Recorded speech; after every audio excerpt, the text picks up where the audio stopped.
அனைவருக்கும் வணக்கம். இந்த பதிவில் திருக்கார்த்திகை 2024 எந்த தேதியில் வருது, எப்படி வழிபாடு செய்ய வேண்டும், எத்தனை தீபம் ஏற்றி வைத்து வழிபாடு செய்ய வேண்டும் அப்படிங்கிறத இந்த பதிவில் பார்க்க போகிறோம். திருக்கார்த்திகை பார்த்திங்கன்னா சிவபெருமானுக்கு உரிய நாள் மற்றும் முருகனுக்கும் உரிய நாள். சிவபெருமான் பார்த்தீங்கன்னா ஜோதி ரூபமாக காட்சி கொடுத்த நாள் திருக்கார்த்திகை. அவர் யாருக்கு காட்சி கொடுத்துருப்பாரு அப்படின்னா பிரம்மனுக்கும் விஷ்ணுவுக்கும். எதற்காக அப்படின்னா இவங்க 2 பேரும் பார்த்தீங்கன்னா ஆணவத்தில் சண்டை போட்டுட்டு இருப்பாங்களா. அதாவது பிரம்மன் தான் தான் உயர்ந்தவர் என்றும், விஷ்ணு இல்லை நான் தான் உயர்ந்தவர் என்றும் 2 பேருமே சண்டை போட்டுட்டு இருப்பாங்களாம். இதை பார்த்து கொண்டிருந்த சிவபெருமான் பார்த்தீங்க அப்படின்னா 2 பேத்துக்கிட்டையும் அடிய முடிய காண வேண்டும் அப்படிங்கிறத சொல்லியிருப்பாங்க. இவங்க அடிய முடிய காண்பதற்காக ஒருத்தர் மேலே தேட போயிருப்பாரு, இன்னொருத்தர் பூமிக்கு தேட போயிருப்பாரு. 2 பேருமே பார்த்தீங்கன்னா தேடி தேடி பார்த்துருக்காங்க, இவங்களால பார்க்கவே முடியல. அதற்கு போய் இவங்களுடைய ஆணவத்தை அடக்குவதற்காக தான் சிவபெருமான் ஜோதி ரூபமாக காட்சி கொடுத்த மாதிரி அப்படிங்கிற மாதிரி கதையில் சொல்லப்பட்டிருக்கு. அதற்கப்புறம் இவங்க 2 பேரும் மன்னிப்பு கேட்டு அதற்கப்புறம் எங்களுக்கு காட்சி கொடுத்தது போல் பக்தர்களுக்கும் காட்சி கொடுக்க வேண்டும் அப்படிங்கிறத வரமாக கேட்டிருப்பாங்க. அதனால தான் பார்த்தீங்கன்னா திருக்கார்த்திகை அன்று இவர் ஜோதி ரூபமாக பக்தர்களுக்கு காட்சி கொடுக்குறார் அப்படிங்கிறத சொல்லப்பட்டிருக்குது. அதாவது திருவண்ணாமலையில் ஜோதி தீபம் ஏற்றுவாங்க இல்லையா, அந்த தீபத்தில் இவர் காட்சி கொடுக்குறார் அப்படிங்கிறது கதையில் சொல்லப்பட்டிருக்குது.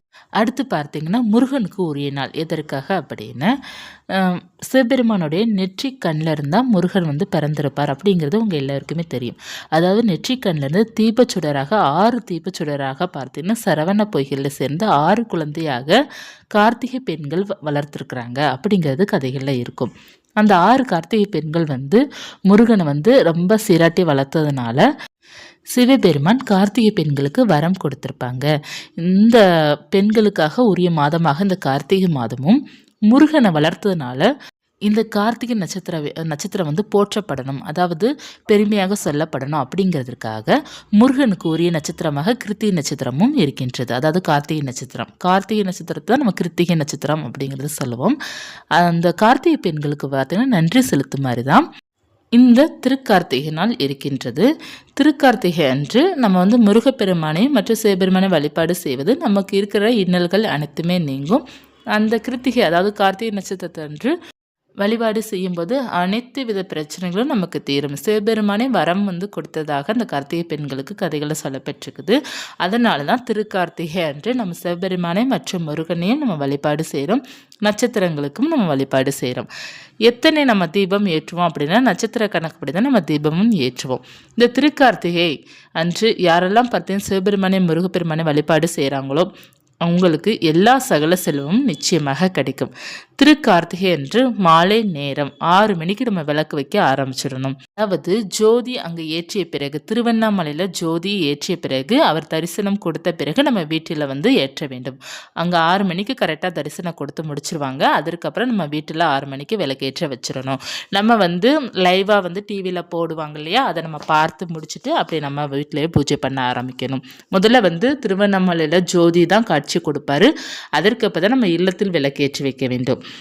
எந்த தேதியில் நமக்கு வருகின்றது அப்படின்னா கார்த்திகை மாதம் 28ஆம் தேதி திருக்கார்த்திகை 13/12/2024, அதாவது டிசம்பர் மாதம் 13ஆம் தேதி வெள்ளிக்கிழமை அன்று நமக்கு வருகின்றது. மிகவும் சிறப்பான நாள். இந்த நாளில் எத்தனை தீபம் ஏற்ற வேண்டும் அப்படின்னா 27 நட்சத்திரங்களுக்கு 27 தீபம் நம்ம ஏற்ற வேண்டும் அப்படிங்கிறது இருக்கின்றது. 27 தீபம் நம்ம எங்கெங்கெல்லாம் ஏற்ற வேண்டும் அப்படின்னா வாசலில் தீபங்கள் ஏற்ற வேண்டும். அதாவது நம்ம கோலம் போட்டு, அதாவது வாசலில் தெளித்து கோலம் போட்டு அங்கே ஒரு குத்து விளக்கு வைத்தும் ஏற்றுவாங்க.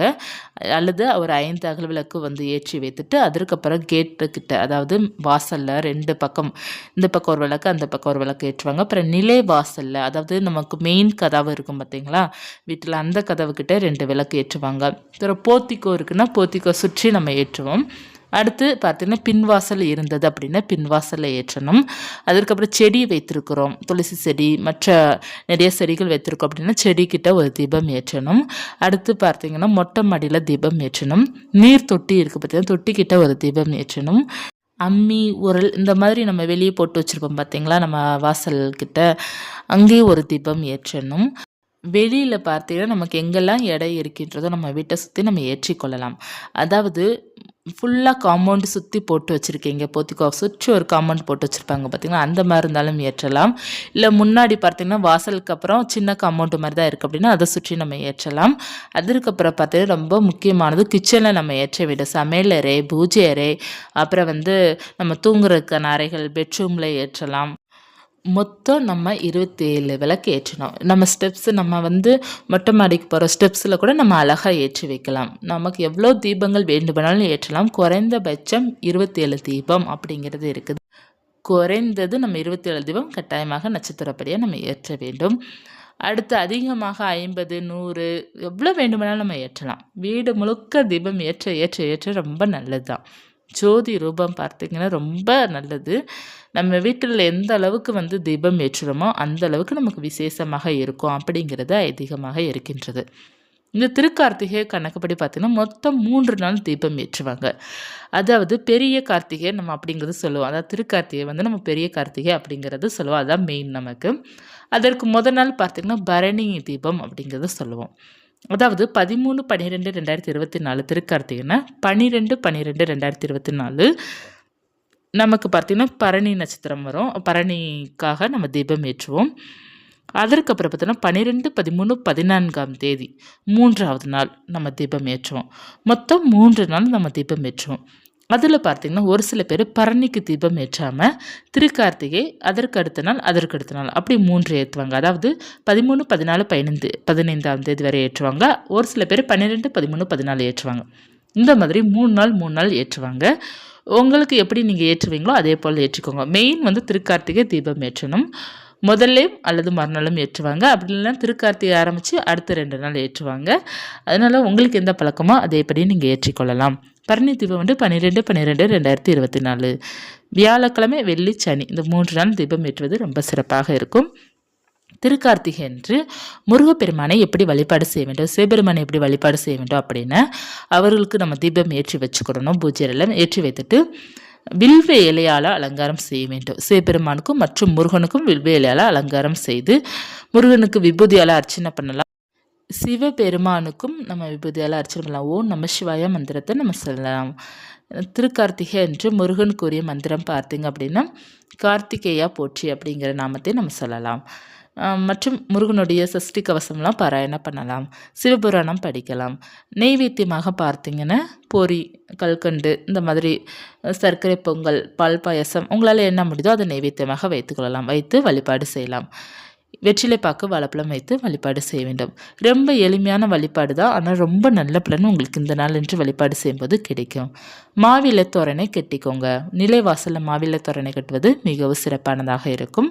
அடுத்தது சிவபெருமானோட படத்தில் பார்த்திங்கன்னா பார்வதி தேவி இருக்கிறாங்க அப்படின்னா ரொம்ப நல்லது. இல்லை சிவபெருமான் படம் இல்லை அப்படின்னா முருகனுடைய படத்தை வைத்து வழிபாடு செய்துக்கோங்க. சிவபெருமானுக்குன்னு ஒரு தீபம் தனியாக ஏற்றிக்கோங்க. அகல் விளக்கு ஏற்றிக்கோங்க. ஏற்றி வைத்து வழிபாடு செய்துக்கோங்க. இந்த நாள் இவங்க இருவருக்குமே மிகவும் உகந்த நாள். அப்பாவுக்கும் மகனுக்கும் உரிய நாள். இந்த அற்புதமான நாளை தவற விட்டுறாதுங்க. யாரெல்லாம் முடியுதோ அவங்களாம் திருவண்ணாமலை போயிட்டு வருவது ரொம்ப சிறப்பானது. இல்லை முடியாதவர்கள் நம்ம வீட்டில் இருந்தபடியே நம்ம லைவாக ஜோதி ரூபத்தை நம்ம பார்த்து கொள்ளலாம். பார்த்துட்டு நம்ம தீபம் ஏற்றி வைத்து முருகப்பெருமான வழிபாடு செய்யணும். இந்த நாளின்றி விரதம் இருப்பவர்கள் திருக்கார்த்திகை அன்று காலையில் சீக்கிரமாக எழுந்து தலைக்கு குளிச்சுட்டு முருகனுக்கு ஒரு தீபம் ஏற்றி வைத்துட்டு விரதம் இருக்க ஆரம்பிச்சிடணும். அப்புறம் மாலை நேரம் நீங்கள் வந்து விரதத்தை முடித்து பூஜையெல்லாம் முடிச்சுட்டு விரதத்தை முடித்துக்கொள்ளலாம். பால் பழங்கள் எடுத்துக்கொள்ளலாம். மாலை நேரம் உங்களால் என்ன ப்ரிப்பேர் பண்ண முடியுதோ அதை வைத்து நீங்கள் வந்து விரதத்தை முடித்துக்கோங்க. ரொம்ப எளிமையான வழிபாடு தான். முருகனுடைய அருள் பரிபூர்ணமாக கிடைக்கும். திருக்கார்த்திகை இந்த கிருத்திகை நட்சத்திரம் வந்து திருக்கார்த்திகை என்று இருக்கும் பார்த்தீங்களா, அந்த நாள் என்று வழிபாடு செய்யும்போது உங்களுக்கு சிறப்பான பலன் கிடைக்கும். நீங்கள் நினைத்ததை விட அதிகமாகவே நல்ல பலன் கிடைக்கும். யாரெல்லாம் வழிபாடு செய்யலாம் அப்படின்னா எல்லோருமே வழிபாடு செய்யலாம். குழந்தை பாக்கியத்திற்காக வழிபாடு செய்பவர்கள் இந்த நாளன்று வழிபாடு செய்யலாம். நல்ல ஞானம், அறிவு, திருமணம் நடக்க வேண்டும், தொழில் சிறப்பாக இருக்க வேண்டும், பிரச்சனைகள் தீர வேண்டும், பண சம்பந்தப்பட்ட பிரச்சனைகள் தீர வேண்டும். அனைத்திற்குமே இந்த நாளன்று வழிபாடு செய்யும்போது எல்லா பலனுமே உங்களுக்கு கிடைக்கும். மீண்டும் நான் சொல்கிறேன், இந்த திருக்கார்த்திகை என்று செய்கின்ற ஒவ்வொரு வழிபாடும் உங்களுக்கு நல்ல பலன் கிடைக்கும். இந்த பதிவு உங்களுக்கு உபயோகமாக இருக்கும்னு நினைக்கிறேன். இருந்துச்சுன்னா லைக் பண்ணிக்கோங்க. இது போன்ற ஆன்மீக தகவல் தெரிந்துக்கலாம் அப்படின்னா சேனலை சப்ஸ்கிரைப் பண்ணி வச்சுக்கோங்க. நன்றி.